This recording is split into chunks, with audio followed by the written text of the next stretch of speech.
It is 7:44 KNEB and News Extra Time brought to you by Intralinks. Here's Kevin Mooney. Thank you, Dennis, and good morning, everyone. Billy Estes is here, fresh from the Sundance Festival, and you had a good time, huh? We did have a good time seeing a couple of movies while we were out there and went to a film programming convergence, so I think we have some new ideas to see what we can throw into the mix at the Midwest. Yep. And you saw a couple of films. There were two films in particular that you really liked, right? Two films that hopefully eventually will make their way to Scottsbluff. Philly Brown, about a Latino hip-hop artist making her way in L.A., and another film called The Beasts of the Southern Wild, based on a book called Juicy and Delicious, that was the story of this little African-American girl that had the most amazing spirit and vigor, you know, and was going to live through life and whatever it threw in her way, living in the bathtub south of the levees there in Louisiana. So I think both of those will be on my list to try to bring to the theater when they get into distribution. So look for those in the next year to 18 months, I would say, is about the rough turnaround time on Sundance films. All right, so how long is the Sundance Festival? Is it a whole week thing, or is it just several Started days? last Thursday and runs to this coming Sunday, so it's 11, 12 days, give or take, math-wise, and there's so many movies. Like, there's no way that I don't think any one person could see every film. There's like 9 or 10 venues that run every day, all day long, and it's an interesting experience. Yeah, so you would... for people that don't know where it's at and wanted to take part in it, where is it at? It's in Park City, Utah, always usually the latter third of January. And they can find more about it on, I think it's sundance.org, I believe is the website for it. Yeah. So, okay. Didn't see Robert Redford this year, so, you know, shucks darn, but that's how it works, I guess. Were there any stars there at all? Oh, yeah, we had Lou Phillips Steinman, Edward Olmos was at one of the films that I went and saw. Paul Dano from Little Miss Sunshine was in one of the films I saw this year. Mm-hmm. And all the films we went to were all world premieres, and the casts were there, and the directors, and so.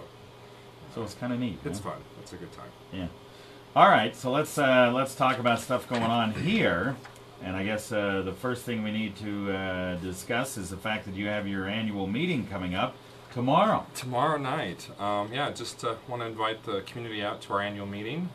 We have a big project that the theater is facing here that we're going to have to address, and that's our move to digital cinema. The industry has been saying for about 10 years, or maybe 15, that that everything was moving to digital rather than a physical 35mm print. And we're looking for input from the community if they would like to see us do that. And if we don't, what is the theater going to look like in the next couple of years, as far as programming? Will we be showing mainstream studio content, or will we be strictly showing art house and independent content that we can get in other formats? If we don't make the move, essentially we will not be able to show mainstream content, and it's about a $140,000 investment for the theater. So just starting to get our planning hats on and looking for comments or questions from the community, how that's going to change the theater and our programming. And so tomorrow night is a chance if you want to come down and talk with us, or at any point in time if anybody wants to give me a call at the office, I'm happy to do my best explaining I guess the ABCs essentially of it. And also we're going to be looking for probably some help with fundraising if anybody has any ideas or whatnot. That's going to be in the mix of the next 18 months for us as well. Well, I'm a member, and I would say let's go for it. Well, that's what I say. We got a letter back in, I believe it would have been in September, October-ish, from Fox Studios that as January 2013 rolls around, they will no longer be distributing 35mm prints in the United States. So there is no drop-dead deadline that any one studio has put out there, but I do believe that we are on that verge of that happening, that essentially we'll just not have any movies to be able to show from mainstream studios, so which is about 60% of what we currently program. So it will definitely change the makeup of the theater if we don't make the change with the industry. So without blabbing her on to the radio for the next 20 minutes, that's it in a nutshell. So come down to the meeting tomorrow night. Is at 5:30 at the theater, and we'll have popcorn, of course, for those who come and attend. We'll entice you with one of the best bag of popcorn in town, hopefully. You guys have great popcorn. And then after the meeting tomorrow night, we invite you to stay for our January community cinema film. Which, by the way, is involves Daisy Bates, First Lady of Little Rock, right? Yep, Daisy Bates was what has been described as a feminist before her time, yet alone for the fact that she was African American, but even more so because she was purely a woman, who essentially avenges or looks for the person that murdered her mother, essentially, and that's what her drive in this human rights activist movement that she was involved with, that's what kind of pushed her into it. So that's at 7:30 tomorrow night. And then, of course, with part of our community cinema, you know, we have a discussion after the film. Colin Croft will be there. Jane Wisniewski will be there from the college. She's at age at the hospital. And then, you know, of course, we'll have cookies. You know, and what can you not have better on a Thursday night with a movie and cookies, you know? So we'll have some cookies for us all. All right. All right. And then, well, let's take a 30-second break. We'll go on from there. For years of professional service, you can trust Interlink's technical solutions to get your small Kirsten Dunst, I guess she is. Did she win a? computer viruses and overpaying for virus protection can cause headaches. Kiefer Sutherland is in this too. Let Yeah. Interlink keep you protected with Trend Micro's line of virus protection software. Call Interlink today, 632-6590 for weekly tips and other information. You can friend them on Facebook by visiting Interlink. So she won an award on this, huh? She won the Best Actress Award.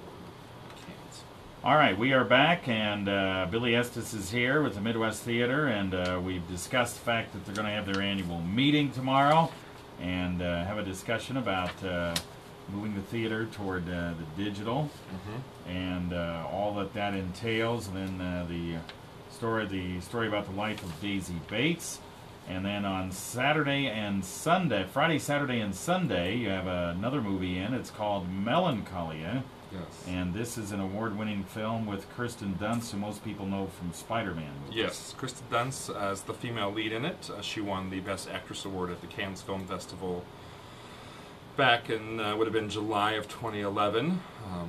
Been kind of just sitting on this print waiting for a weekend to bring it in. It also stars Kiefer Sutherland and is a psychological disaster movie. So they're celebrating a family event, and this Earth, or this planet Melancholia, approaches the Earth. And we'll go from there. And we'll go from there. So if you're interested in something, you know, with the festival tie, you know, this was a good chance to come down and see this weekend. Of course, Friday, Saturday at 7:30 and 1:30 on Sunday. And if you want to watch a trailer, you can go to MidwestTheater.com, and there's a trailer right there for you. All right. You Okay. can look at that. And the other thing we really need to pump up is Zoe Keating, who is coming to your place on Friday, February 17th. It's just a little over 3 weeks away. Not or that thereabouts. Zoe Keating will be here at the theater. It's been a long time in the works to make this show happen. Betterment of 2.5 to 3 years we've been working on getting her here to the theater. She is a cellist that I've had a chance to see in concert myself, but I've been listening to her for probably betterment of 6 years. She uses a laptop to create a looping sound that will sound like an orchestra just filled with cellos. It's a very unique sound that I've not heard anywhere else, and I would hope that you'll enjoy it. If you like cello music or have an interest in music technology, either one of those, or if you have that interest, you'll surely enjoy it. And if you're looking for something just a little bit more offbeat or different than what we've experienced here in Scottsbluff, this is a chance to see that as well. All right. Tickets are $15 for members. Non-members $18. Balcony tickets are $16. Yep, and they can be bought online at MidwestTheater.com or by stopping into the office or giving us a ring at 632-4311. All right. Her music was in The Secret Life of Bees. Yes, she had the score to Secret Life of Bees. Recently, last fall, there was a film called The Conspirator that was released. She did the soundtrack with Mark Ishram, I believe was his last name, but she's had some good scores in movies, but Secret Life of Bees is one of those films that we have showed at the theater, and also The Warrior in the last few years, so people will recognize her from her music, but maybe not her name, because you don't think necessarily about all the musicians that go behind the movie and to make a score, and how important a score is to an actual film. You mentioned The Warrior, and it brings me back to this cult movie called The Warriors. Have you ever seen that? I don't believe I even know it. Oh, you don't know about the cult film The Warriors? I'm going to have to look it up. So we'll have to show Kevin Mooney's cult film thing sometime. He'll come in and narrate the discussion you'll have after. to show it. Yeah, I like it. It's cool. Okay. All right, very good. Well, thanks for coming in. Thank you, and come out and check us out at the theater. There's always something going on. That's right, always. All right, back to you, Dan.